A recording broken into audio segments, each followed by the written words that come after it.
الحمد لله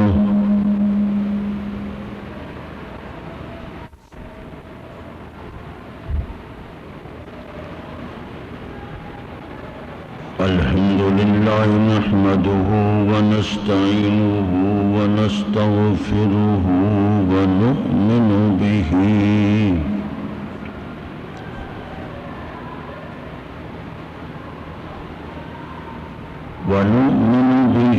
ونتوكل عليه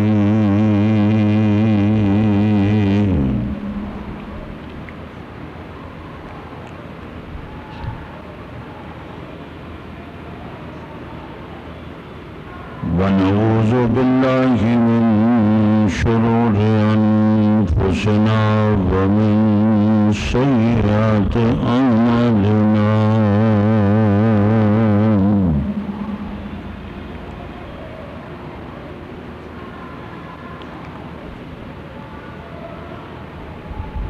من يهده الله فلا مضل له ومن يضلله فلا هادي له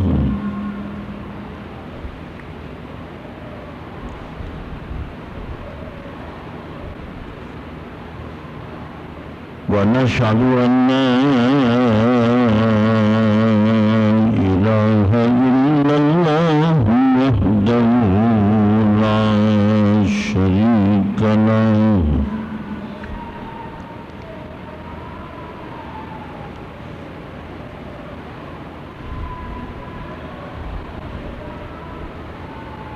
ونشهد أن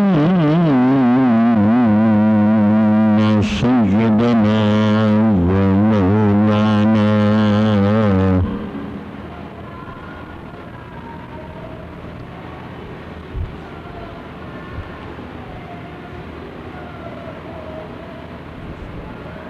سيدنا ومولانا محمد عبده ورسوله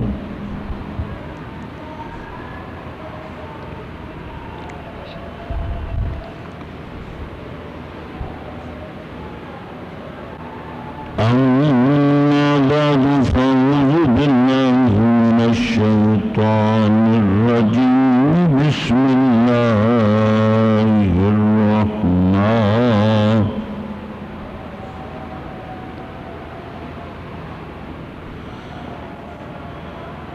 بسم الله الرحمن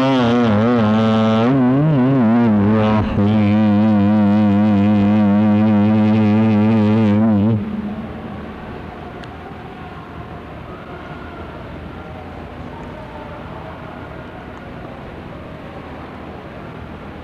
سبحان الذي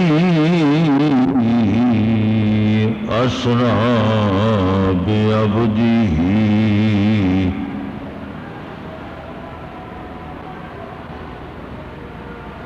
ليلا من المسجد الحرام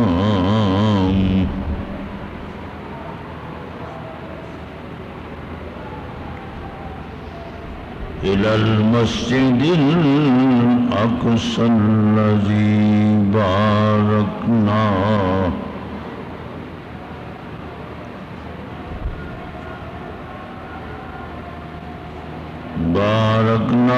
حوله لنريه من آياتنا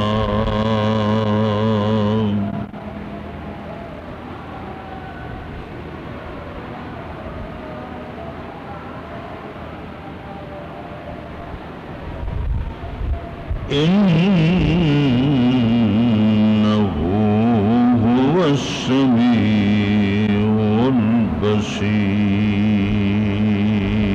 البصير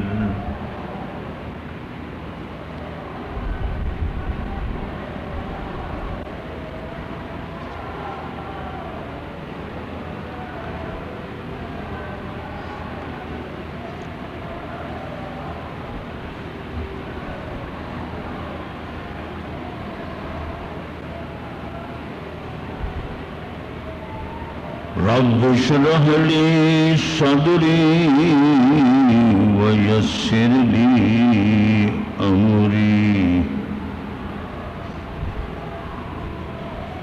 واحلل عقدة من لساني يفقهوا قولي سبحانك لا علم لنا إلا ما علمتنا إنك أنت العليم الحكيم.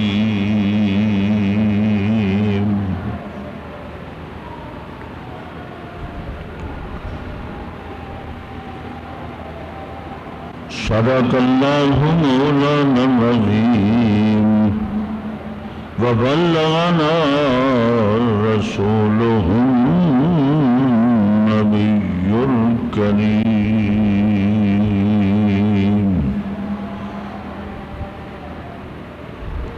ونحن على ذلك لمن الشاهدين والشاكرين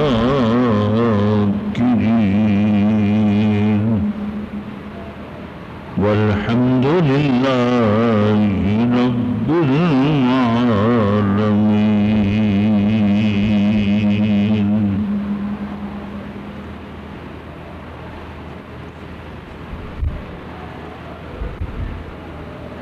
اللهم صل على محمد وعلى آل محمد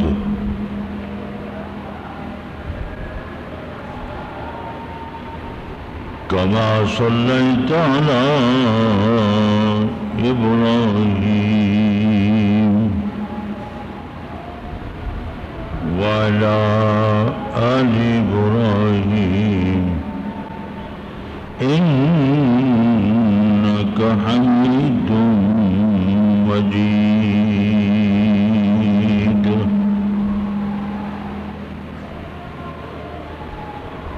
اللهم بارك على محمد وعلى آل محمد كما باركت على إبراهيم وعلى آل إبراهيم إنك حميد مجيد.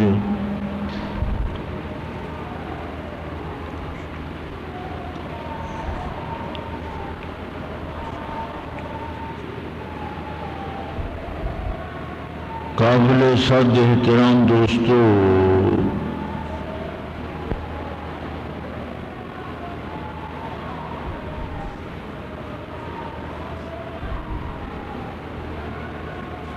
رجب کا مہینہ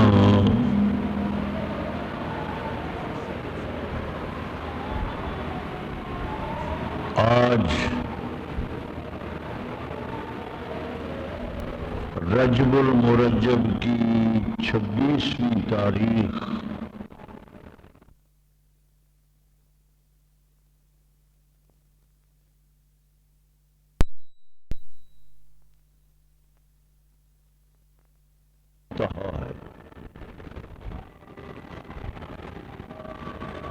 حدیث کی اصطلاح کے اندر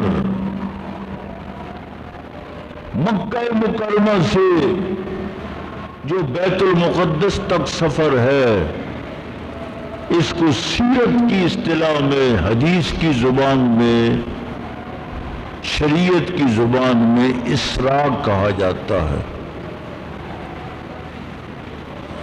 اسراء کا معنی ہوتا ہے رات کے وقت سفر کرنا. چونکہ حضور پاک صلی اللہ علیہ وسلم کا یہ سفر رات کے وقت تھا، قرآن پاک نے بھی 15ویں پارے میں لفظ اسرا ذکر فرمایا، سبحان الذی اسرا بعبدہ لیلا. عربی لغت کے اندر اسرا کا معنی ہی رات کے وقت سفر کرنے کے ہوتے ہیں، لیکن خود قرآن مقدس نے لیلن کی تصریح بھی فرما دی، لیلن کو ظاہر فرما دیا کہ یہ رات کے وقت سفر ہوا۔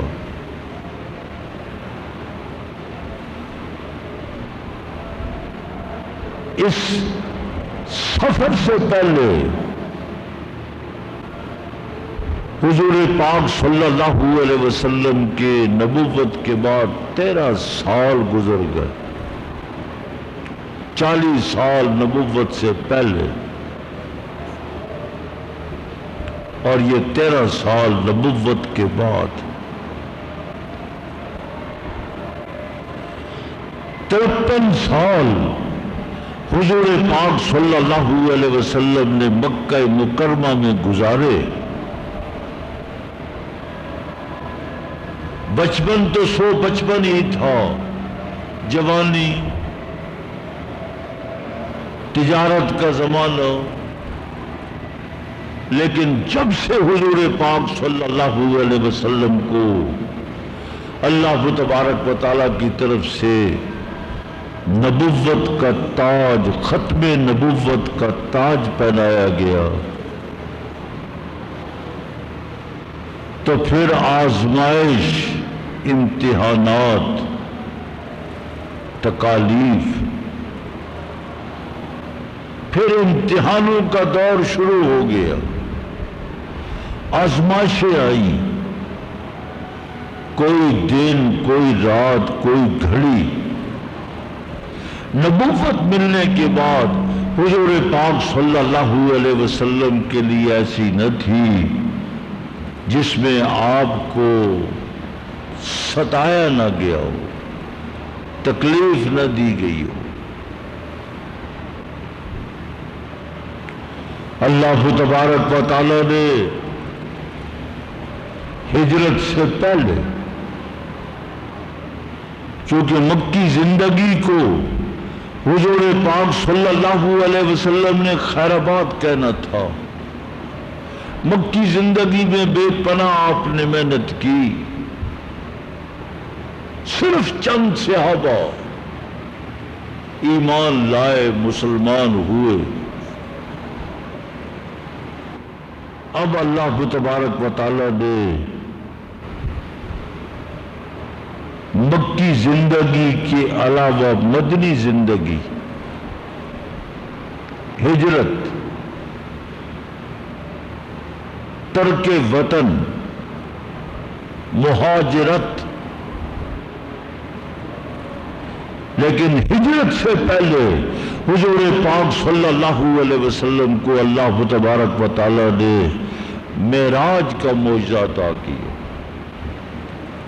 معراج کا معجزہ عطا فرما کر اللہ کریم نے بتلا دیا کہ اے میرے پیغمبر، اے میرے حبیب، آپ بہت بلند برتر،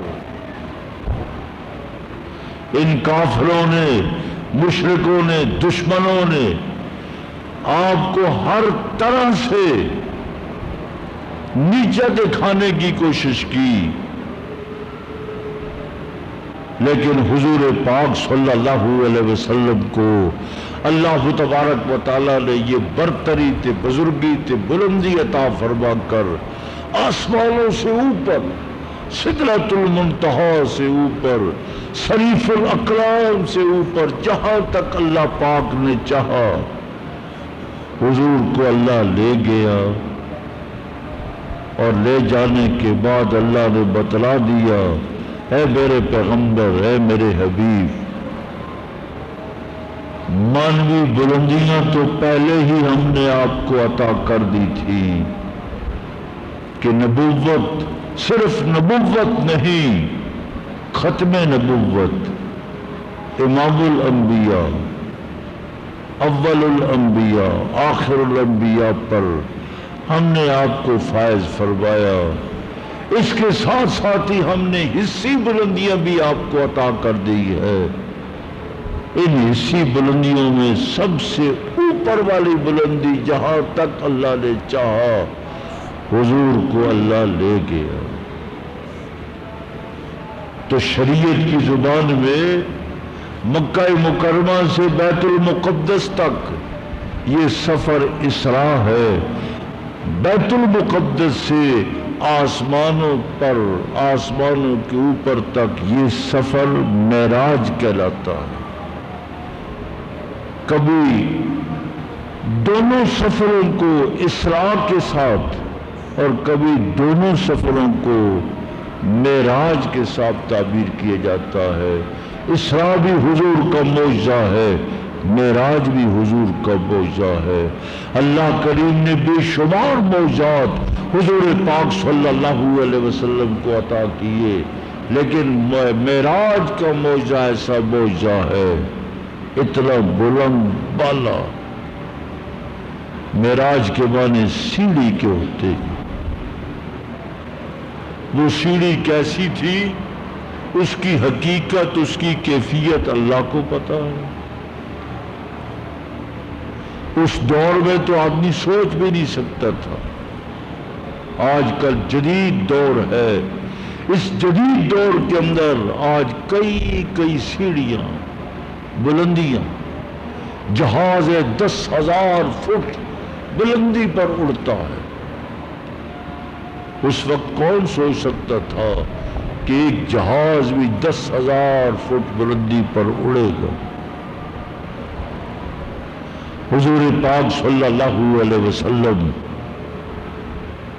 جب معراج پر تشریف لے گئے، واپس تشریف لائے اور پھر واقعات بتلائے، سارے مکے والے، وہ تو پہلے بھی منکر تھے، دشمن تھے، طرح طرح کے امتحانات کے اندر حضور پاک صلی اللہ علیہ وسلم کو مبتلا کرتے تھے۔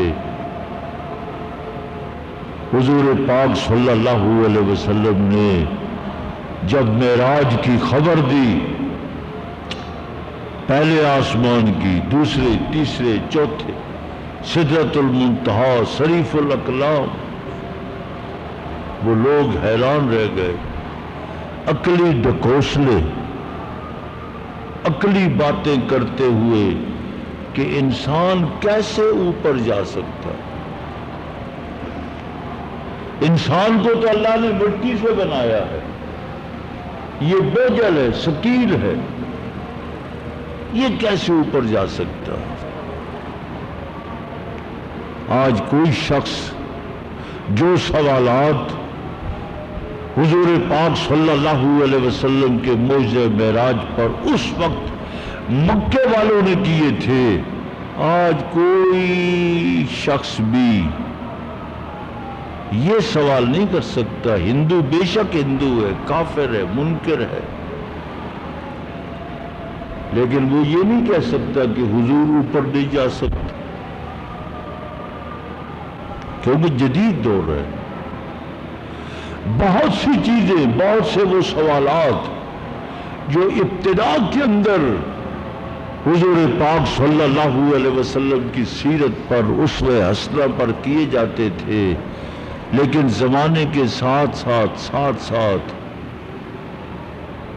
جب ترقی ہوتی گئی، سائنس ترقی کرتا گیا، انسان ترقی کرتا گیا، جدید چیزیں آ گئیں، علم آتا گیا، اللہ تبارک و تعالیٰ کی قدرتوں کا، خدا کے تصرفات کا اظہار ہوتا چلا گیا، انسان سیکھ رہا ہے اور انسان محنت کر کے جدید سے جدید چیزیں لوگوں کے لیے، قوم کے لیے مہیا کر رہا ہے۔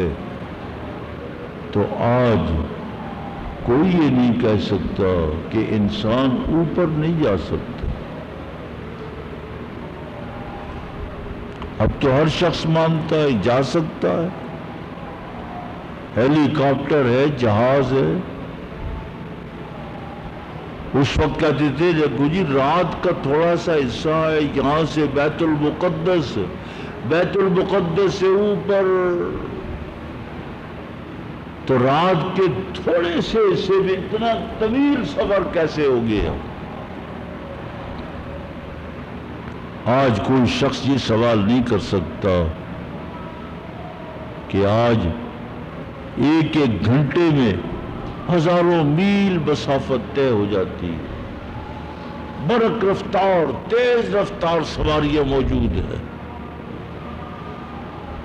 اور تیز رفتار سواریاں جا رہی ہیں دور سے دور، انتہائی دور تک جو ملک ہے وہاں تک دنیا اب مشترک ہے، ایک پلیٹ کی مانند ہے،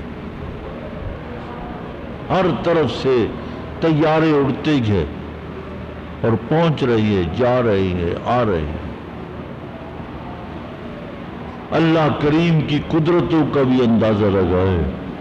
اللہ کریم نے جب انہوں نے سوالات کیے تو اللہ پاک نے حضور پاک صلی اللہ علیہ وسلم کے اس معجزہ معراج کو لفظ سبحان سے شروع کیا۔ اللہ سبحان الذی اسری بعبدہ لیلا من المسجد الحرام الی المسجد الاقصی۔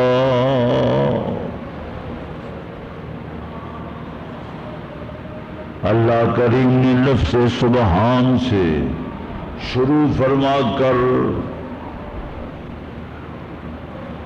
مشرکین مکہ کے تمام آنے والے سوالات کا جواب دے دیا، سبحان۔ حضور پاک صلی اللہ علیہ وسلم اس اللہ کے قبضے قدرت میں ہے جو سبحان ہے، جو کمالات والا ہے، برتریوں والا، بزرگیوں والا۔ ساری کائنات بھی اسی اللہ کی، اذا اراد اللہ شیئا فیقول له کن فیکون۔ اس اللہ کی شان تو یہ ہے جب وہ کن کہہ دے سب کچھ ہو جاتا ہے۔ اللہ نے 7 زمینیں 7 آسمان، اللہ کی قدرتوں کو ماننے والا،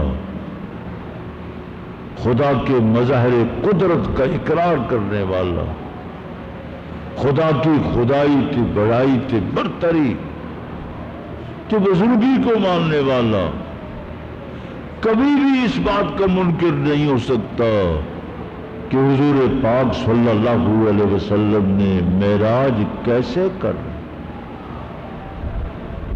اللہ نے اپنی قدرتوں سے ایسی برق رفتار براق سواری جو جنت کی سواری ہے، جنت کا ایک جانور ہے۔ حدیث پاک میں آتا ہے کہ وہ براق گھوڑے سے چھوٹا اور خچر سے بڑا، درمیانہ، سفید رنگ، اس قدر برق رفتار، جہاں اس براق سواری کی نگاہ پہنچتی تھی اس کا قدم وہاں ٹکتا تھا۔ اللہ بے شک سائنس سے بہت تحقیق کی ہے، لیکن اللہ تبارک و تعالیٰ نے اپنی قدرتوں کی وجہ سے، اپنی خدائی کی وجہ سے ایک براق سواری ایسی پیدا کر دی کہ اس سواری کے برابر کوئی برق رفتار آج تک سائنسدان کوئی سواری، کوئی جہاز، کوئی چیز پیدا نہ کر سکے۔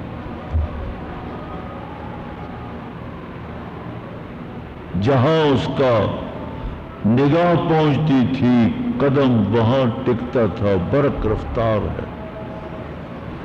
وہ بھی قرآن پاک کہتا ہے لیلاً، رات کے تھوڑے سے حصے میں ساری رات سفر نہیں ہوا۔ حضور پاک صلی اللہ علیہ وسلم ارشاد فرماتے ہیں میں حتیم میں سو رہا تھا، بعض احادیث میں آتا ہے میں ام ہانی کے گھر میں تھا، اور پھر جبریل امین تشریف لائے اور جبریل امین آ کر انہوں نے اوپر چھت توڑا۔ حضور پاک صلی اللہ علیہ وسلم کو دروازے سے جو مکان کا راستہ تھا وہاں سے بھی لے جا سکتے تھے، لیکن حضور پاک صلی اللہ علیہ وسلم کو چھت کے اوپر سے لے جانے کا مقصد یہ تھا کہ یہ سفر یہ ایک اس اللہ تبارک و تعالیٰ کی قدرت کا عجوبہ ہے، یہ عجوبہ قدرت ہے۔ لوگوں کو یہ بات سمجھ آئے کہ اللہ پاک نے اپنی عادت اپنی قدرت کے ماوراء اپنے پیغمبر تے اپنے نبی تے اپنے رسول کو معراج کا معجزہ عطا کیا ہے۔ پھر سواری بھی ایسی کہ وہ جنت سے سواری لائی گئی، سواری کھڑی ہے، جبریل امین موجود ہے، اور براق نے حدیث پاک میں آتا ہے اس نے شوخی کی۔ جب براق نے شوخی کی تو جبریل امین کہنے لگے براق ذرا ہوش سے کام لے، تجھے پتہ ہونا چاہیے کہ پوری کائنات کا دولہ امام الانبیاء سرور کائنات جناب محمد الرسول اللہ صلی اللہ علیہ وسلم آج تجھ پر سواری کرنے والے ہیں۔ اللہ نے تجھے کتنی بلندی دے دی ہے، آج تک تجھ پر کسی نے اتنی بڑی شخصیت نے، عظیم المرتبت انسان نے، پیغمبر نے کبھی سفر نہیں کیا، تو شوخی کرتی ہے۔ حدیث پاک میں آتا ہے کہ جب براق کو جبریل امین نے یہ جملہ کہا تو وہ شرمندگی کی وجہ سے، ندامت کی وجہ سے پسینہ پسینہ ہو گئے۔ اس لیے ایسی براق برق رفتار سواری اللہ کریم نے مہیا کی، ایسی برق رفتار سواری مہیا کرنا بھی یہ واضح سے کھلا ہوا ایک نشان ہے کہ یہ بہت بڑا معجزہ ہے۔ قرآن پاک ارشاد فرماتا ہے کہ یہ سفر مسجد حرام سے شروع ہوا، بیت المقدس تک پہنچا۔ اس کی غرض کیا ہے؟ اس کی حکمت کیا ہے؟ اس کے ثمرات کیا ہیں؟ اس کے نتائج کیا ہیں؟ خود ہی قرآن پاک نے ثمرات کی طرف بھی اشارہ کر دیا، لِنُرِيَهُ مِنْ آیاتنا، ہم اپنے پیغمبر کو، اپنے نبی کے رسول کو اپنی قدرت کے نمونے، ہماری خدائی میں اللہ فرما رہے ہیں میری خدائی میں، میری کائنات میں بے شمار میری قدرت کے نمونے تھے، حکمتوں کے نمونے تھے، وہ عجیب و غریب حکمتیں، قدرتیں میں اپنے پیغمبر تے اپنے نبی کو دکھانا چاہتا ہوں کہ دیکھو میری قدرت کے نمونے، دیکھو میری خدائی کے نمونے دیکھو۔ اللہ لِنُرِيَهُ من آیاتنا، قرآن پاک نے یہ جملہ یہ فکرہ ذکر فرما کر بتلا دیا کہ ہم نے اپنی آیات اپنے پیغمبر تے اپنے نبی کو دکھانی تھی، اس لیے مسجد اقصی تک یہ سفر پہنچا اور مسجد اقصی بھی ایسی ہے کہ الذی بارکنا حولہ، جس کو ظاہری طور پر بھی اللہ نے برکتیں عطا کی، سبزہ ہی سبزہ ہے، زرخیز زمین ہے، درخت ہی درخت ہیں، تنا دار درخت بھی ہیں، بیل دار درخت بھی ہیں، پھول ہی پھول ہیں، ہر طرح کے پھول، تنا دار درختوں پر بھی پھول لگے ہوئے ہیں، ثمر پھل، زرخیز زمین۔ جب بیت المقدس کو دیکھو تو ظاہری طور پر بھی دیکھ کر انسان کی آنکھیں، انسان کا دل، دماغ معطر ہو جاتا ہے کہ ہر طرح کی مادی نعمتیں، خوبصورتیاں، خوشنمائیاں یہاں موجود ہیں، پانی موجود ہے، بیلدار درخت موجود ہے، پھلدار درخت موجود ہے، ہر طرح کا پھل پایا جاتا ہے۔ اللہ کریم نے ایسا خوبصورت اور مانوی طور پر اللہ نے انبیاء بنی اسرائیل کو وہی بیت المقدس میں پیدا فرمایا، وہی وہ دنیا سے رخصت ہوئے، ان کی قبور، ان کے ٹھکانے بیت المقدس کے اندر موجود ہے، جہاں پیغمبر اللہ کا نبی تے رسول سو رہا ہے۔ آپ کیا جانتے ہیں وہاں کس قدر خدا کی طرف سے رحمتوں کا نزول ہو رہا، ہر وقت خدا کی طرف سے برکتیں ہی برکتیں، رحمتیں ہی رحمتیں، موسلادھار رحمتوں کی بارش ہی بارش ہے، چپے چپے پہ اللہ کا نبی تھے رسول۔ روحانی طور پر بھی وہ روحانیت کا مرکز ہے بیت المقدس، اس لیے فرمایا کہ حضور پاک صلی اللہ علیہ وسلم کو اللہ پاک نے تمام انبیاء علیہ السلام کے معجزات عطا کیے، وہ معجزات جو انبیاء بنی اسرائیل کو عطا کیے گئے۔ حضور کو مکہ مکرمہ سے اٹھا کر بیت المقدس تک لے جانے کا مقصود و مطلوب بھی یہی تھا کہ اے میرے پیغمبر، اے میرے نبی رسول، یہ بیت المقدس انبیاء سابقین کا مرکز رہا ہے۔ جو کچھ اللہ کریم نے ان کو مراتب عطا کیے، معجزات دیے، کرامتیں دی، بزرگیاں دی، ہم نے وہ سب کچھ آپ کو عطا کر دیا، بلکہ اس کے ساتھ اور بہت کچھ، بہت معجزات کرامات آپ کو عطا کی ہے۔